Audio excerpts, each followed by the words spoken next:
Life through the lens of philosophy, Gurudev Professor R.D. Ranade. My title. Respected dignitaries, distinguished scholars and dear friends, आज इस विश्वविख्यात Jnanpith university of Oxford में उपस्थित होकर अपने विचार व्यक्त करना मेरे लिए अत्यंत गौरव और विनम्रता का क्षण है। इस महान मंच पर आज मैं एक ऐसे भारतीय तत्वज्ञ, संत और साक्षात्कारी पुरुष के दर्शन को आपके समक्ष प्रस्तुत करने का प्रयास कर रही हूं, जिनका जीवन और चिंतन भारतीय दर्शन की आत्मा का सजीव रूप है। प्रोफेसर डॉक्टर रामचंद्र दत्तात्रेय रानडे उर्फ गुरुदेव R.D. Ranade. Professor R.D. Ranade भारतीय आध्यात्मिक परंपरा के ऐसे विलक्षण व्यक्तित्व थे जिन्होंने दर्शन, भक्ति और साधना इन तीनों का अद्भुत, संतुलित और सजीव समन्वय प्रस्तुत किया है। वे केवल एक दार्शनिक नहीं थे, बल्कि अनुभूति से परिपूर्ण संत थे। उनके विचारों में केवल तर्क नहीं, बल्कि आत्मानुभव की सच्चाई सहज रूप से प्रकट होती थी। श्रीमद् भगवत गीता में वर्णित भक्तों के 4 प्रकारों में से ज्ञानी भक्त की संज्ञा जिस विभूति पर पूर्णतः चरितार्थ होती है, वह व्यक्तित्व गुरुदेव प्रोफेसर R.D. रानडे का ही है। उनके अनुसार भक्ति कोई कर्मकांड नहीं बाह्य आडंबर। भक्ति हृदय की निर्मल, सजग और अंतर्मुखी भावना है।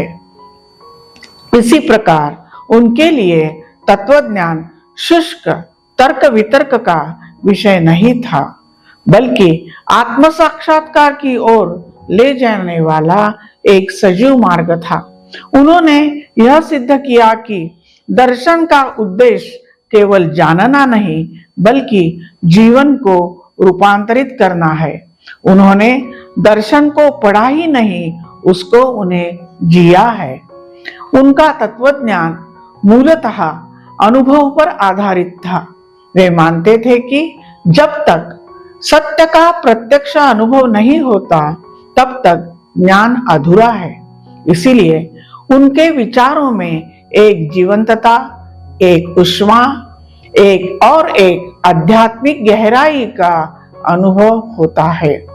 उनका प्रसिद्ध ग्रंथ a constructive survey of Upanishadic philosophy उनके अद्वितीय दृष्टिकोण का सशक्त प्रमाण है।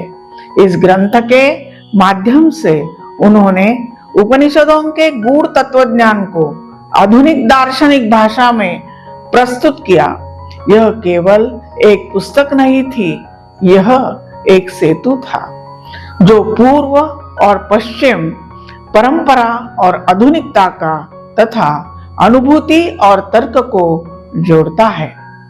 वास्तव में प्रोफेसर R.D. रानडे को यह पीड़ा थी कि भारतीय दर्शन अपनी समृद्धता के बावजूद पाश्चात्य जगत में उपेक्षित रहा। इसका एक कारण यह भी था कि परंपरागत दर्शन संस्कृत की जटिल, दुरह और लंबी शैली में निबद्ध था। इस संदर्भ में संत वचन अत्यंत सार्थक प्रतीत होता है।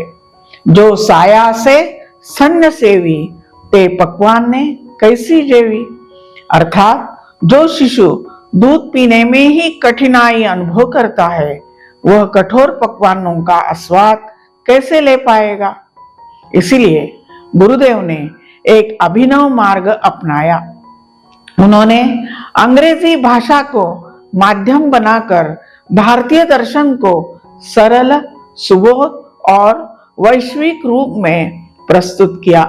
उन्होंने पाश्चात्य दार्शनिक पारिभाषिक शब्दों का उपयोग करते हुए भारतीय सिद्धांतों को इस प्रकार समझाया कि वे सहज ही ग्राह्य हो जाए।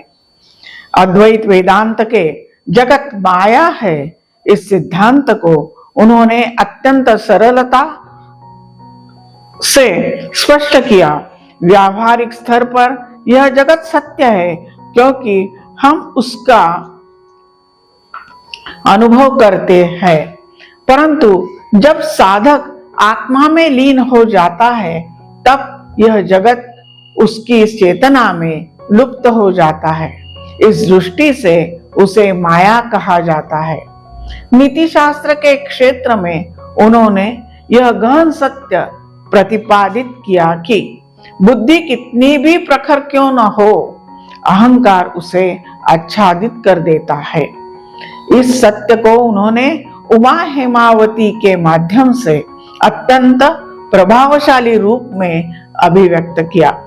योग दर्शन के तज्जप तदर्थ भावनम सिद्धांत को स्पष्ट करते हुए उन्होंने एक मनोवैज्ञानिक तथ्य प्रस्तुत किया, कोई भी क्रिया बार बार करने से वह हमारी आदत बन जाती है। अतः ईश्वर नाम का जप केवल धार्मिक क्रिया नहीं बल्कि चरित्र निर्माण का एक वैज्ञानिक साधन है। गुरुदेव प्रोफेसर आर.डी. रानडे की शैली का एक अत्यंत सुंदर उदाहरण है कि उन्होंने संत रामदास द्वारा वर्णित संत सभा को बाइबल के सेरेमन ऑन द माउंटेन की शैली में प्रस्तुत किया, जिससे ईसाई पाठकों के सामने वह दृश्य सजीव हो उठा और विभिन्न धर्मों में निहित एकता का बोध हुआ। इसी प्रकार उन्होंने भगवत गीता को सेरेमन ऑन द चैरियट के रूप में एक नवीन दृष्टिकोण से व्याख्यायित कर उसकी महत्ता को और अधिक ऊंचा उठाया। उनके अन्य ग्रंथों में ऐसे अनेक उदाहरण मिलते हैं जहां भारतीय दर्शन को सरल, सुबोध और वैश्विक संदर्भ में प्रस्तुत किया गया है। उनका एक अत्यंत प्रेरणादायक वचन है, the saint who is not socially useful is not a saint at all. यह वाक्य उनके दर्शन के सामाजिक आयाम को स्पष्ट करता है। उनके लिए अध्यात्म केवल व्यक्तिगत मुक्ति नहीं बल्कि समाज के कल्याण से जुड़ा हुआ था। यदि उनके तत्वज्ञान को संक्षेप में समझे तो वह 3 आधारों पर टिका है, ज्ञान, भक्ति और साधना। ज्ञान हमें सत्य का बोध करता है, भक्ति हृदय को विनम्र बनाती है और साधना उस सत्य को जीवन में प्रस्थापित करती है। Professor RD. रानडे का जीवन अत्यंत सादा, अनुशासित और अंतर्मुखी था। वे बाहरी आडंबरों से दूर रहकर एक गहन आंतरिक जीवन जीते थे। इलाहाबाद में दर्शन शास्त्र के प्राध्यापक रूप में उनके पास सैकड़ों विद्यार्थी अध्ययन करते थे। वे जटिल विषयों को भी अत्यंत सरल और रोचक बना देते थे। उनकी शिक्षण शैली में गंभीरता और सहजता का अद्भुत संतुलन था। वे हास्य विनोद के माध्यम से भी गूढ़ तत्वों को सहज बना देते थे।